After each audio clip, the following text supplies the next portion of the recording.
Hello backers, I'm outside, and you know what that means? The prototype is complete.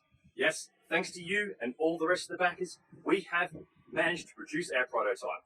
All your rewards are on their way to your doorstep. Now, let's jump in and check out the prototype. And here we are, backers. Here's the final product. So what we're going to do is I'm just going to take you through some of the features. We'll type in my name in there, and there we go. A set of instructions, and then we can load up different planets. So when you press these in Jupiter, for example, we'll play it now. We're on the Jupiter map. So if we actually give a bit of a play here, you see the WASD keys move you around on the screen, up and down, with the enemies that shoot at you. And we've got the asteroids, and see I just picked up one of the pickup power-ups there, and we have a secondary attack, which is the other mouse button.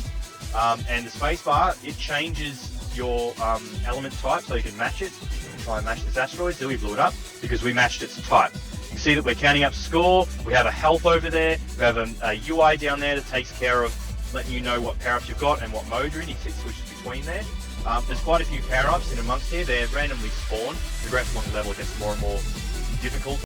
So one of the hardest things that I had to solve in this was when the enemies pass from left to right on the screen, they run into each other.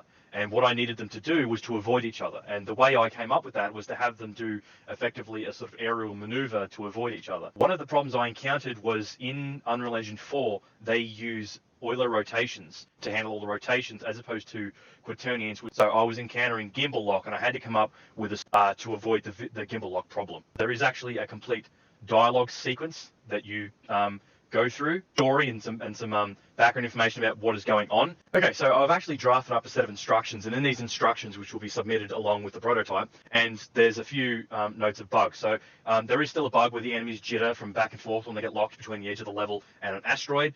There is some particle effect strangeness when the particle effects strike the surface of the planet. The unimplemented features that I never got around to was an item shop where you could buy upgrades for your ship, and the upgrades for the ship never actually got completed. They were just integrated directly into the power-ups. And the ability to have multiple ships. There is actually some features you could miss. There is a player score, and the player score persists through playthroughs even if you close the game out. And there is actually a cheat menu in there that allows you to explore some of the mechanics, shift tilde, and these brings up these options in here that you can turn on. So that's it. I hope you enjoy No Man's Sky, and we'll see you on the next project.